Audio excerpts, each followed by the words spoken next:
Hello guys, welcome back to my channel the বংরনি। আমি আমার জীবনের সমস্ত ল্যাট কাটিয়ে আবার তোমাদের কাছে নিয়ে চলে এসেছি একটা নতুন ভ্লগ। তো দিনটা ছিল শুক্রবার আর আমি সকাল সকাল ঘুম থেকে উঠে বেরিয়ে পড়েছিলাম কলকাতা যাব বলে। কলকাতা মিন্স টালিগঞ্জ। অবশ্যই আমি 12টায় ঘুম থেকে উঠি, কিন্তু যখন আমার টালিগঞ্জ যাওয়ার থাকে তখন আমার মধ্যে একটা আলাদাই এনার্জি চলে আসে, আর তখন আমি সকাল সকাল ঘুম থেকে উঠে পড়ি আর রেডি হয়ে বেরিয়ে পড়ি। তো বেরিয়ে পড়েছিলাম টালিগঞ্জ যাওয়ার জন্য।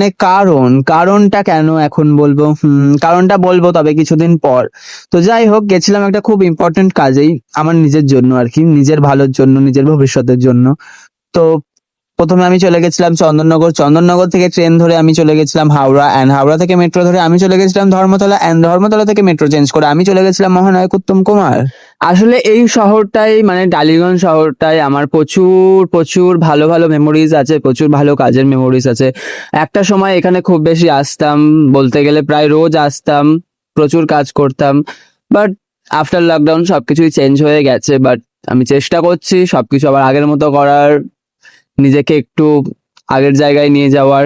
তো দেখা যাক কি হয়, কত দূর হয়। তো গেলাম টালিগঞ্জ, যেই কারণে গেছিলাম সেই কাজটা হলো।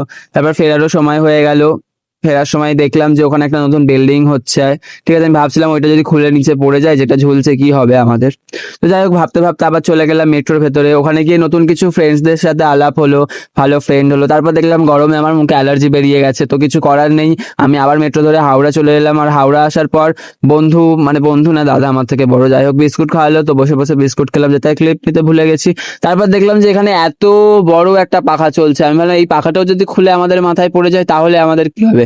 আসলে আমার মাথায় সবসময় এরকম চিন্তা ভাবনাই আসে, খুব পাপি পাপি চিন্তা ভাবনা, কিছু করার নেই। আমার মনটা পাপি না ব্রেনটা পাপি, আই ডোন্ট নো। তো তারপর বেশি কথা না বলে আবার ট্রেন ধরে বাড়ি চলে এলাম।